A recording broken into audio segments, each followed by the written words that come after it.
All right. Mrs. David? Yes, ma'am. May it please the court, Judge?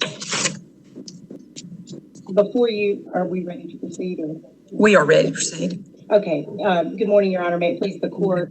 Before you is Ariel Robinson. She is charged with homicide by child abuse under warrant 2021 A 233-204-00037.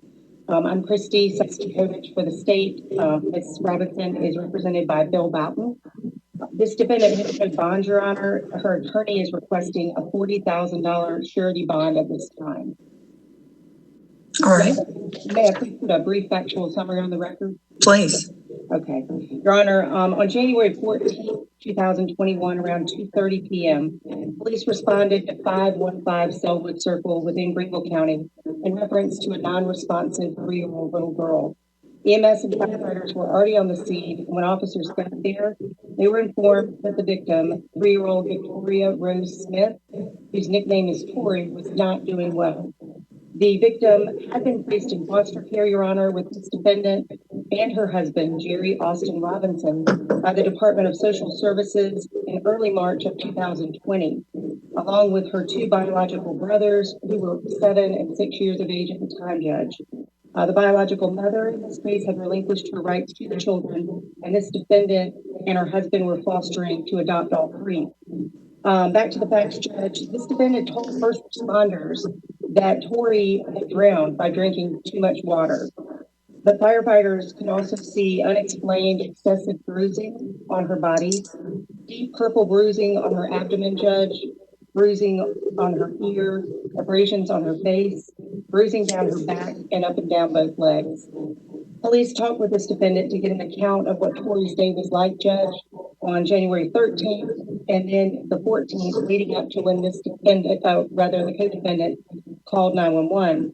This defendant told police that the night before, Tori had thrown up on the way to church, but that after that they went home. She had no real issues and that she went to sleep.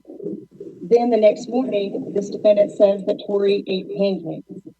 While she and her husband, this defendant and her husband were home alone with the child, and the other 4 boys, this defendant's 2 other biological children, and Tori's brothers, all went to school. She outlined for police that Tori started asking for more water, Judge, and that the co-defendant filled up her cup several times. This defendant said that the victim started saying her stomach hurt and that she was cold. That's when this defendant said she gave Tori a heated blanket and was holding Tori when the child went limp. This defendant says at that point, Your Honor, that she began to perform the Heimlich maneuver on Tori, believing that she was choking. This defendant told police that didn't appear to work, and she began to press on Tori's stomach and told her husband to call 911. The defendant said that she was told to move Tori to the floor, Judge, and begin CPR until firefighters arrived. The lead detective on the scene, investigator Scott McGaw, began to ask additional questions about the extensive bruising that was all over Tori's body, and asked this defendant, how did that get there? As to the abdominal injuries, this defendant stated, quote, I did that. And then she also said, quote, I was pushing really hard. The officer continued to ask about the extensive bruising up and down her back, her body, and both legs. This defendant then stated that the victim's 7-year-old biological brother had anger issues and had caused those injuries. The officer asked what a 7-year-old could possibly use to cause such extreme bruising, and this defendant stated he'll pick up anything and hit her. The victim died later that day, Judge, and an autopsy was conducted by Dr. Michael Ward, Chief Medical Examiner for Greenville County. Dr. Ward determined that Tori died from multiple blunt force trauma and that the manner of death is homicide.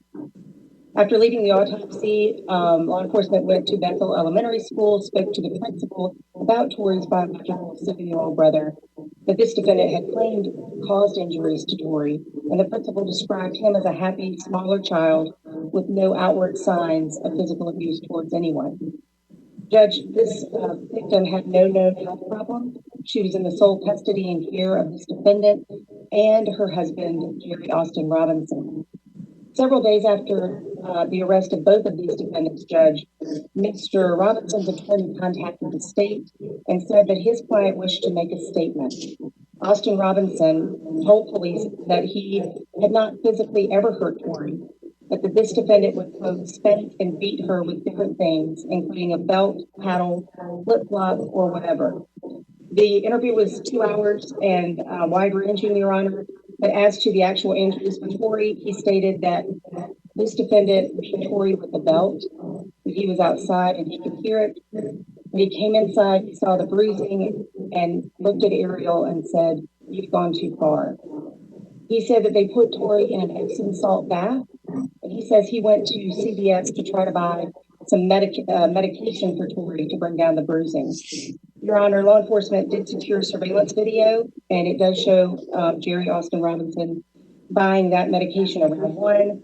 EMS was called to the residence roughly around 2 p.m., Judge. This is an active investigation, and at the time of Tori's death, Judge, she had not been formally adopted yet. She was under DSS care. The final adoption hearing for Tori was actually set for January 19th, 2021, and that hearing never happened. Thank you, Your Honor. Thank you. Is there anyone else that the state would like to speak at this Your hearing? Honor, is this the appropriate time to put victim input on the record? Certainly. Judge, because Tori was in DSS custody, DSS has been notified of this hearing and they're observing it. The biological mother of the victim in this case is present, and she is seeing with her attorney, Jake Irwin. Her name is Cassie Ferris, and I do believe she wanted to address the court. The solicitor's office has made that available for her if she would like to state it. Mr. Irwin, would your client care to say anything?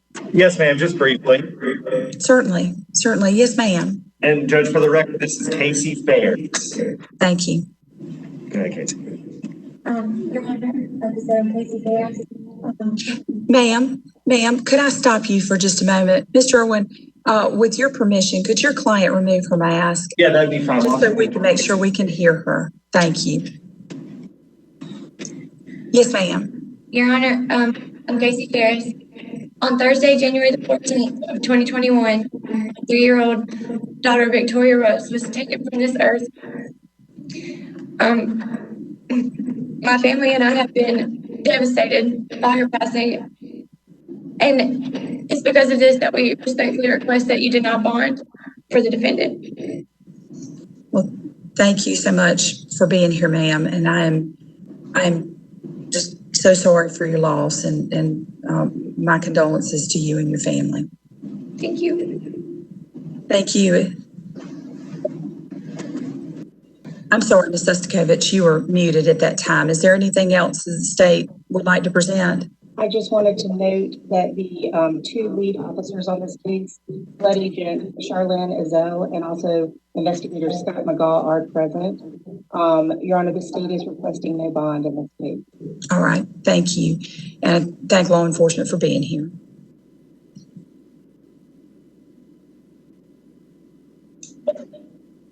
Mr. Boughton?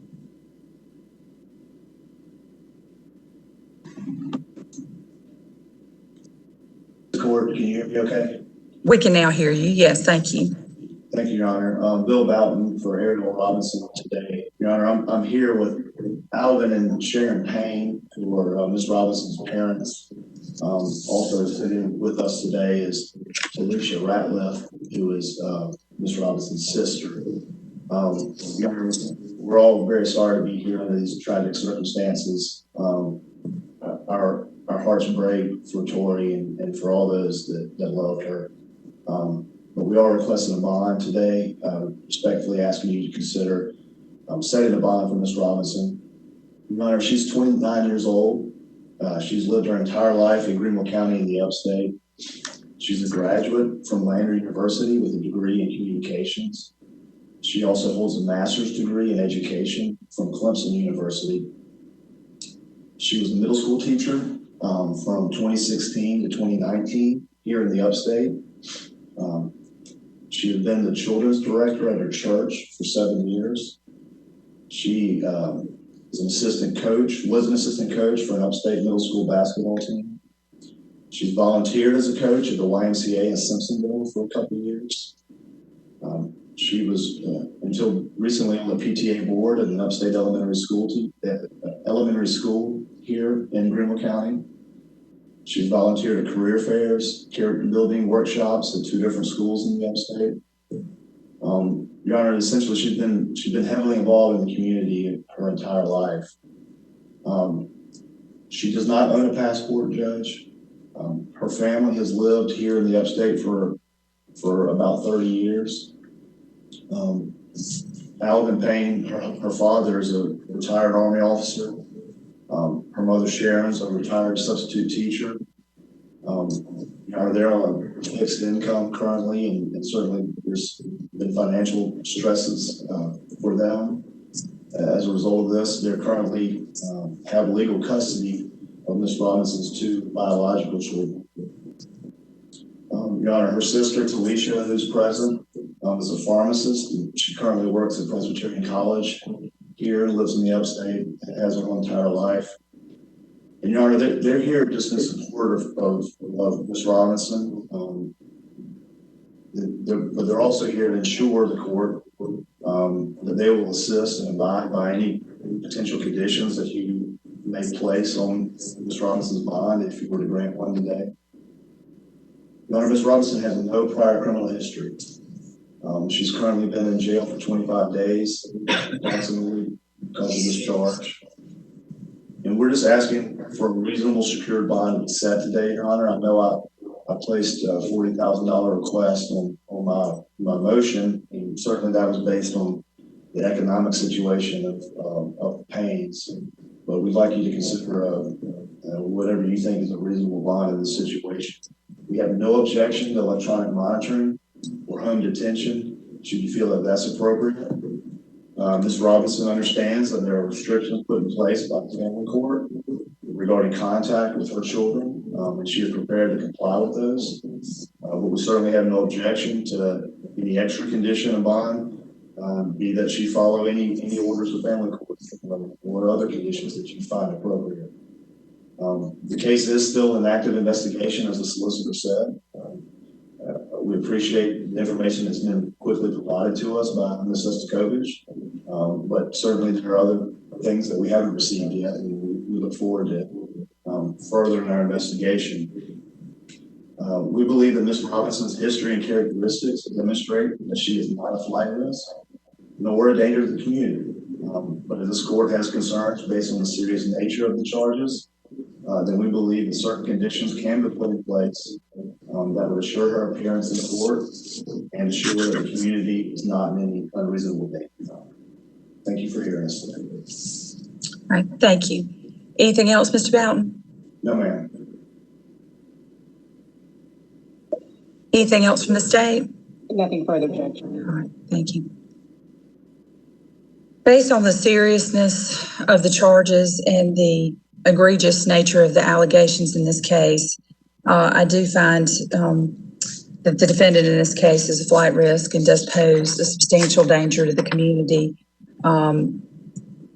most particularly to the children who were in her custody and potentially even to herself. I do not know, but a danger to the community. And based on that, Mr. Boughton, I respectfully deny bond. All right, thank you. I'm now going to log off for about 15 minutes.